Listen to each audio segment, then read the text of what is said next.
On May 24, 1997, a Saturday in Hyogo Prefecture, located in the Kinki region of western Japan, the port city of Kobe was bustling as usual. On weekends, a boy named Jun Hase would typically be allowed by his mother to visit his grandmother. His home was not far from his grandmother's, only about a 10-minute walk. After lunch that day, he asked his mother if he could go to his grandmother's house. Since Jun Hase often went alone and the distance was not far, his mother agreed. Jun Hase said goodbye to his mother, and everything seemed normal, as it always was when he visited his grandmother. However, a few hours later, the phone at home suddenly rang. His mother answered, and it was Jun Hase's grandmother on the line. She asked why she hadn't seen Jun Hase at her house yet that day. The boy's mother was very confused. She said that Jun Hase had left a few hours ago and should have arrived by then. After talking for a while, both realized that something was wrong and quickly went out to look for him. As time passed, it soon became dark. Jun Hase's mother and grandmother searched everywhere but could not find him. Feeling uneasy and desperate, they went to the local police to report the incident. The missing person was an 11-year-old boy named Jun Hase. After receiving the report, the police immediately dispatched officers to assist in the search and questioned Jun Hase's classmates and teachers. However, no one knew where he was. Every possible location he might have visited was searched, but there was no trace of him anywhere. Jun Hase seemed to have vanished without a trace.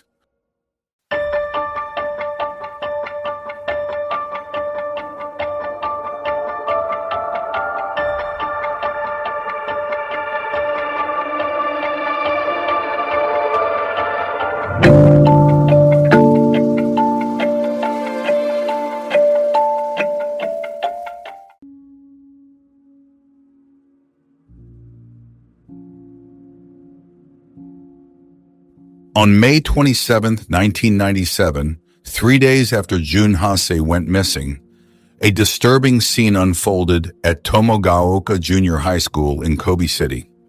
It was 6:40 a.m. when a staff member arrived at the school gates for a routine day, but was met with a horrifying sight: a severed head lying amidst the entrance. At first, he thought it was a mannequin head, but a closer look revealed a grim reality. It was a human head, its chin stuck to the ground, appearing as if it had sprouted from the earth itself. Overcome with terror, he rushed to the nearest phone to alert the police. His voice trembled with panic as he reported the gruesome discovery. Soon, the quiet morning was pierced by the urgent wail of sirens, and a somber atmosphere enveloped Kobe. The police quickly cordoned off the school and began their investigation. At the gate, they found 4 bloodstains arranged around the victim's head, which was placed in the center of the entrance for maximum visibility. Initial theories suggested the perpetrator had tried to hang the head on the school gate wall, as evidenced by bloodstains there, but had ultimately positioned it at the entrance for unknown reasons. Upon closer examination, officers noted that the cut on the victim's head was eerily clean, and a black bag had been placed underneath it. The boy was soon identified as Jun Hase, an 11-year-old 5th grader who had vanished days earlier.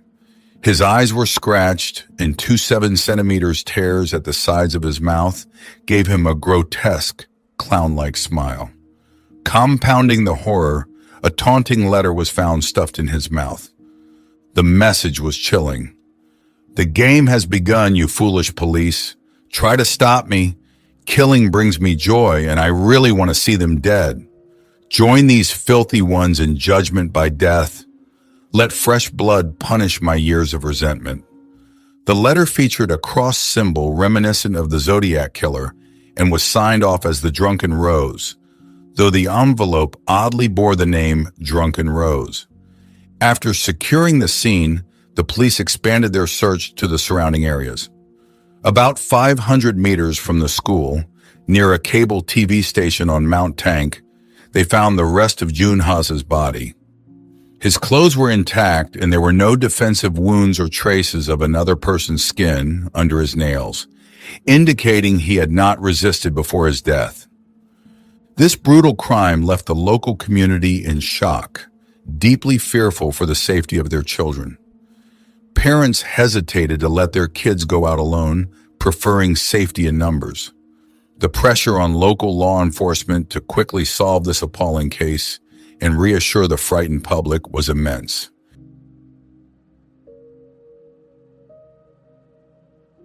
According to the autopsy results, the cause of death of Jun Hase was asphyxiation. The estimated time of death was between 3 p.m. and 5 p.m. on the day he disappeared, May 24, 1997. On that day, Jun Hase left his home at 1:40 p.m. to visit his grandmother's house. It is possible that he encountered the perpetrator on his way. Since there were no signs of struggle or resistance on his body, it is likely that Jun Hase knew the perpetrator and was lured away. The police investigated Jun Hase's personal relationships. However, being only 11 years old, his social circle was very simple, mostly consisting of classmates and teachers at school. Jun Hase had no known conflicts, and his family had no enemies. This raised the question, why would the perpetrator target such a defenseless boy? This question greatly puzzled the police. Following the incident, the police continuously received reports. A witness living near Mount Tank reported seeing a man around 40 years old, about 170 centimeters tall, riding a motorcycle into the forest a few days prior. Another witness mentioned seeing a suspicious man riding a motorcycle very fast near the school the night before the head was found.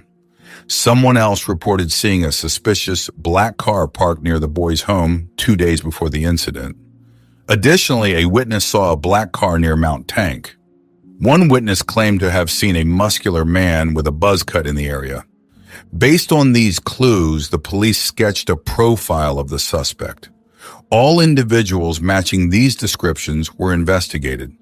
However, the initial direction of the police investigation was wrong, and a lot of time was wasted, which they would only realize later. As the media covered the story extensively, the public was greatly shocked. The criminal signed the letter with the name The Drunken Rose, but the Kobe Shimbun newspaper mistakenly reported it as the Rose Devil, which infuriated the perpetrator. A few days later, on June 4, 1997, the Kobe Shimbun received a letter from the criminal. The envelope was brown and had no return address. The letter, 3 pages long and about 1,400 characters written in red ink, was postmarked June 3, 1997. It stated, "I am betting my life on this game. If I get caught, I might be executed. The police must be fiercer and more relentless in chasing me. Only by killing can I be freed from the hatred I endure, and only then can I feel relieved. Only by inflicting pain on others can I soothe my own." Additionally, the letter criticized the Japanese education system, calling it compulsory education that shaped him into an invisible person. In the taunting letter, the perpetrator also referred to 3 other cases he had committed. He explained the meaning behind the name The Drunken Rose, expressing his irritation at the newspaper's misreporting of his name. He emphasized once more that his name is the Drunken Rose, not the Rose Devil. He warned, "From now on, if my name is misread or my mood spoiled, I will kill 3 vegetables each week. If you think I only target children, you are greatly mistaken." A psychologist mentioned that he used the term vegetables because he did not view his victims as human. Judging by the tone and handwriting in the statement, the police concluded that the letter must have been written by an adult. This further supported their initial assessment. The letter also referred to 3 other cases that occurred more than 3 months before the case of Jun Hase, opening up a new direction for the investigation and helping to find the missing pieces of the puzzle.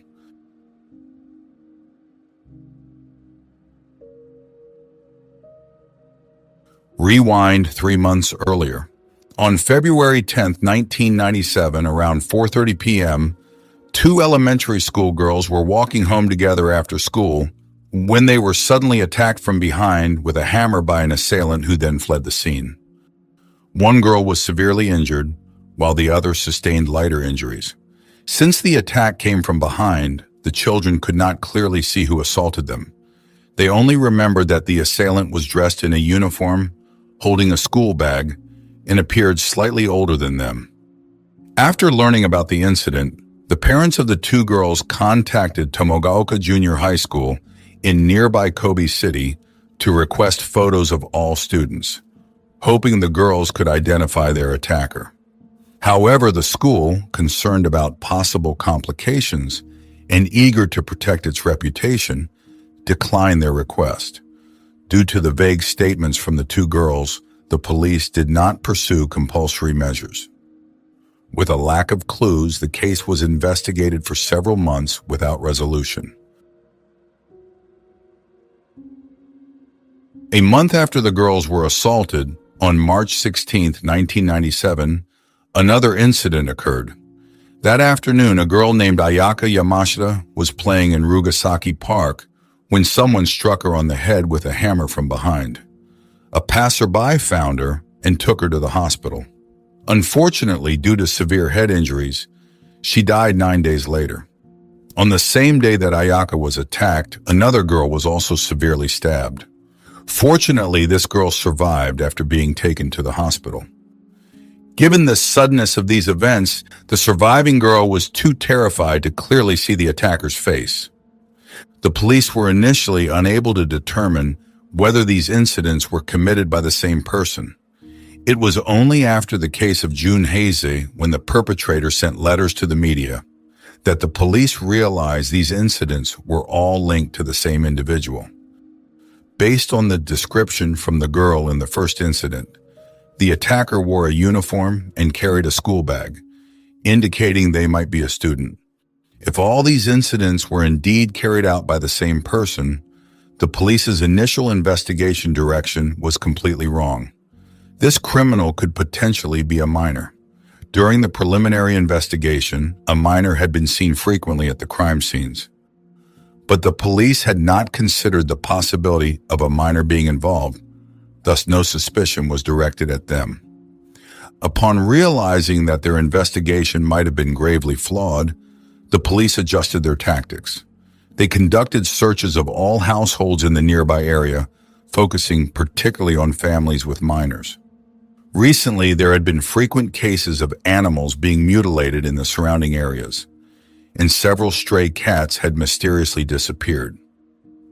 A few days before Jun Hase's body was found, someone placed a dead cat in front of a high school gate, and soon after, a headless pigeon was found nearby.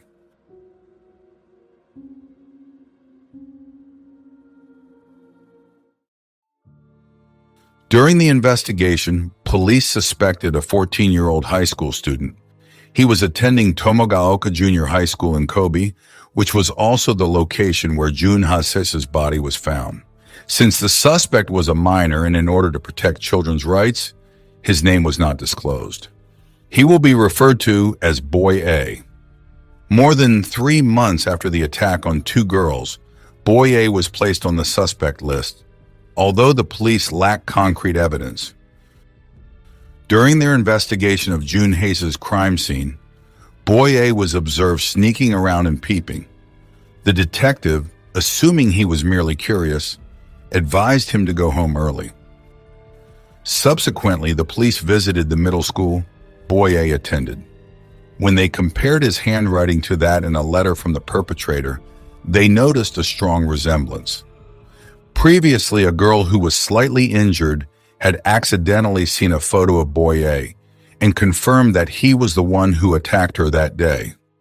With these pieces of evidence, on June 28, 1997, a month after Jun Hase's incident, the police immediately went to Boy A's house and arrested him. Upon searching his home, they discovered thousands of comic books, horror videos, and many adult-themed animations in his room. Initially, Boy A refused to confess, but under immense pressure, he admitted to his crimes. Born in 1982, he is the eldest son in his family, which includes two younger brothers, making a total of 5 members living together. After his parents divorced, he lived with his mother, who was quite strict with him.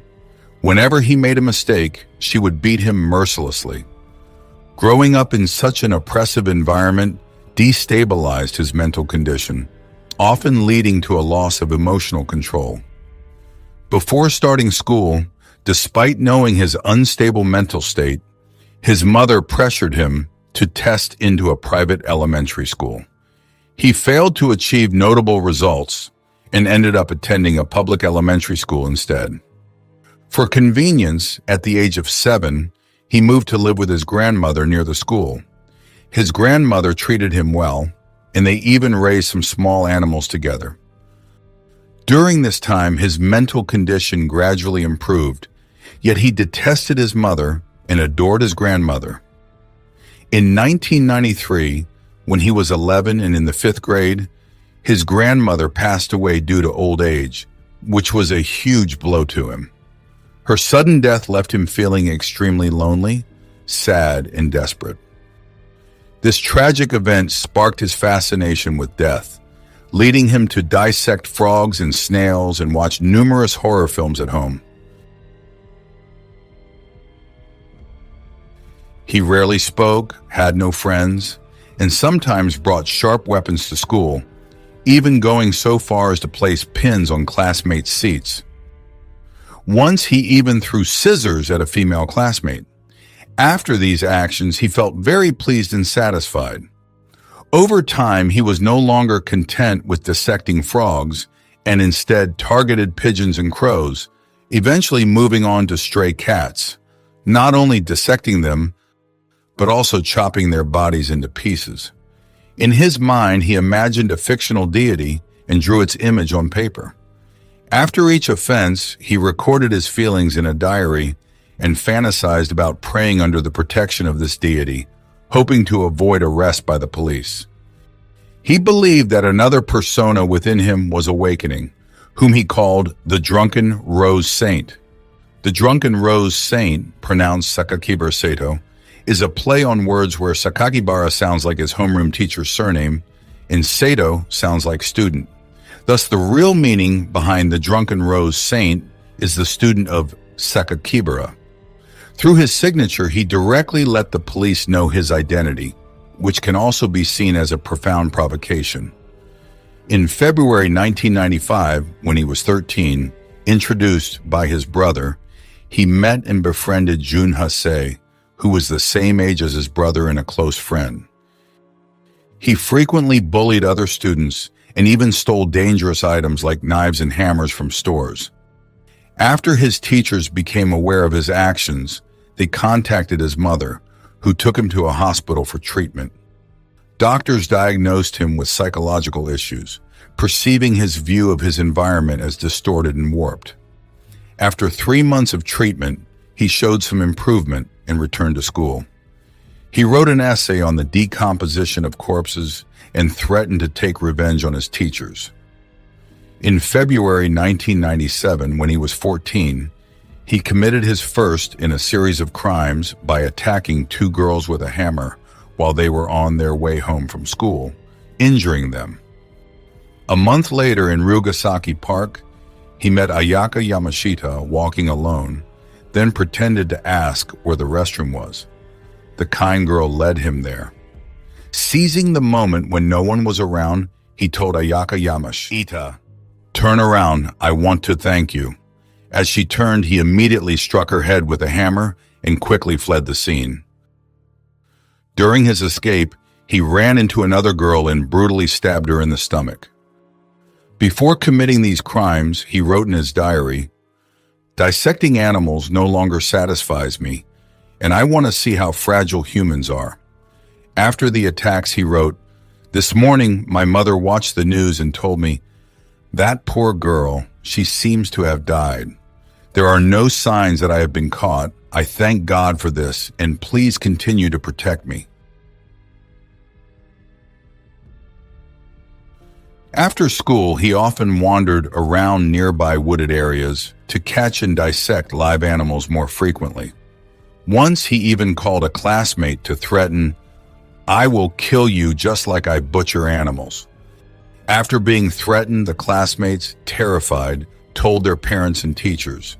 When the teachers directly asked him what was happening, he coldly replied, "What's the difference between human life and that of ants or cockroaches? Only my life matters." The teacher was shocked by his words and contacted his mother. However, she simply thought that the pressure of studying might have prompted him to say such things. Later, he was sent to the Kobe Child Guidance Center for psychological treatment. He was diagnosed with attention deficit hyperactivity disorder. After a short period of treatment, he returned to school but did not cease his behaviors. Realizing that this was indeed the culprit responsible for the crime, the police immediately arrested Boy A, who then confessed to the horrific atrocities committed on the fateful day of Jun Hase.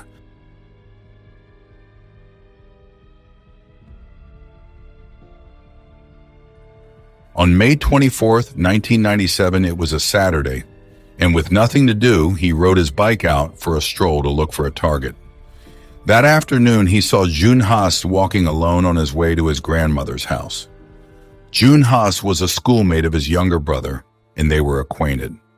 Knowing that Jun Hase liked turtles, he enticed the boy by saying, "There's a unique green turtle near Mount Tank. Do you want to go see it with me?" Unsuspecting and curious, Jun Hase followed him up Mount Tank. They climbed the mountain via a shortcut known as the Chocolate Stairs. In a secluded area, he initially intended to strangle Jun Hase with his hands. However, realizing the difficulty, he suddenly used a rope to strangle Jun Hase to death. After killing Jun Hase, he experienced an unprecedented sense of satisfaction. He then began to contemplate how to hide the body. He found a cable television area in the Tank Mountain Forest, surrounded by fences and overgrown grass, which was ideal for hiding the body. However, the fence was locked, and breaking it would arouse suspicion. Therefore, he went to a hardware store, stole a lock and a saw while going unnoticed.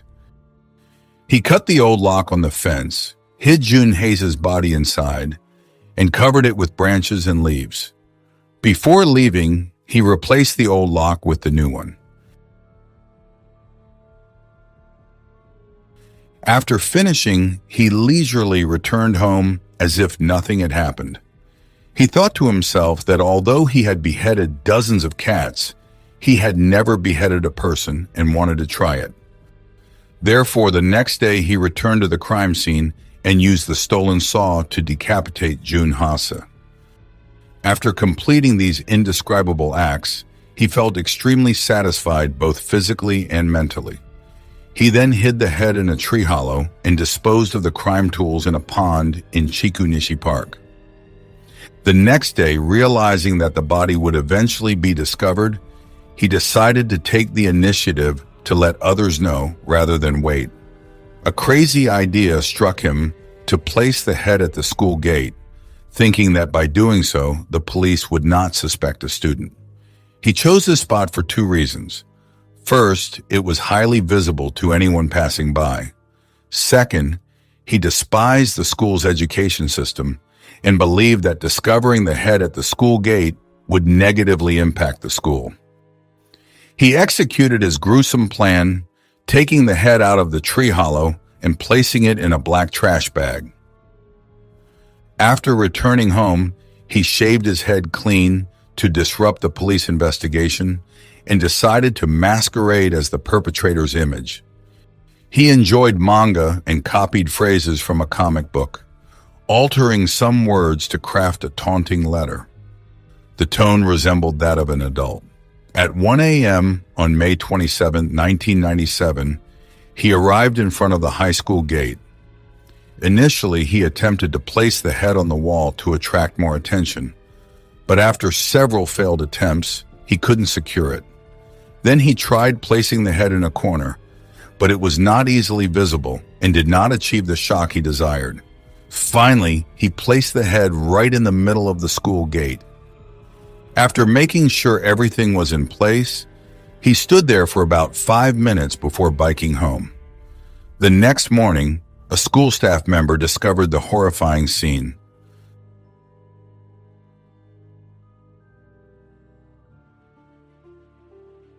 Although he committed a horrific crime, the perpetrator was a minor and therefore was not subject to criminal law, but only to juvenile law. The case of a juvenile psychopathic killer sparked intense and heated debates in Japan. While Boye's defense attorney urged the public not to sensationalize the case to facilitate the child's reintegration into society, the victims' families vehemently demanded that the government provide them with information about the perpetrator. 2 months after the incident, on July 25, 1997, he was transferred to a juvenile correctional facility. Diagnosed by psychologists, Boye was found to exhibit antisocial personality traits and was a typical case of hikikomori syndrome. From the perspective of hikikomori, analysts and psychologists noted worrying similarities between Boye and the serial killer Tsutomu Miyazaki in 1989. He had been on a path to violence since elementary school, often bringing weapons to school. In one instance, he had asked a girl to turn around and then attacked her without any sense of guilt. A classic sign of antisocial personality disorder. The doctors recommended long-term treatment to rectify his twisted personality, and he was subsequently sent to Kanto Juvenile Medical School for psychological therapy. In a surprising development on March 11, 2004, the Japanese Ministry of Justice announced that 21-year-old Boye would be temporarily reintegrated into society after 6 years of supervision in a reform school. However, the supervision of Boye only lasted until December 31, 2004, and he would be completely freed on January 1, 2005.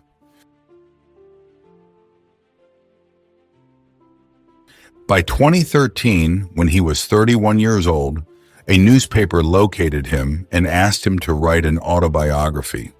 He agreed, but after the manuscript was submitted, the publisher's editor found the content too detailed.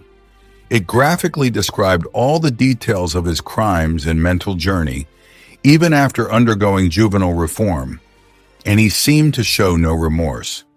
The publisher asked him to make revisions, but he refused to change anything, and eventually, both parties terminated the contract under less than favorable conditions. 2 years later, in June 2015, when he was 33 years old, he published an autobiography through Oda Publishing titled Zeka, A Song of Despair. In it, he expressed regret for his crimes and detailed the sales publicly. He also contacted the victims' families, offering to use the royalties from the book sales to compensate them, and sent apology letters with money. The victims' families were outraged by his action of publishing the autobiography and outright refused the compensation from the royalties. Despite the efforts of the Jun Hase family to prevent the release of the book Zeka, although some bookstores refused to stock the book, it still quickly became a bestseller in Japan, selling over 250,000 copies. Months later, he even set up a frivolous website where he posted edited bizarre images of a naked man, purportedly himself. Outraged by the brazen actions of the cold-blooded killer, and in response to his controversial actions, Shukan newspaper publicly revealed the real identity of Sakakibara Sato as Shinichiro Azuma, along with his current address and occupation at that time. While Shinichiro Azuma may not be punished for his crimes, his life thereafter could not be peaceful. His life now might not be mentioned by anyone, but perhaps the sentence of conscience will follow him for the rest of his life. This case represents an extremely brutal juvenile crime in Japanese society. After the case, Japan proposed amendments to the juvenile law, lowering the age of criminal responsibility from 16 to 14 in 2000. Many other legal amendments related to juvenile crime are still being discussed. The case also serves as a cautionary lesson for parents of teenagers who are curious, easily influenced by others, and emotionally volatile due to heavy schoolwork, competitive study environments, and high parental expectations, which can cause anxiety and insecurity. Moreover, parental comparisons and scoldings without understanding or accompanying their children can also cause them to develop complex and contradictory emotions, leading to various other consequences. Thus, it is evident that family affection, the way parents approach their children, understanding, respect, and encouragement are essential foundations to help children become more confident in their fragile lives as they encounter challenges in society.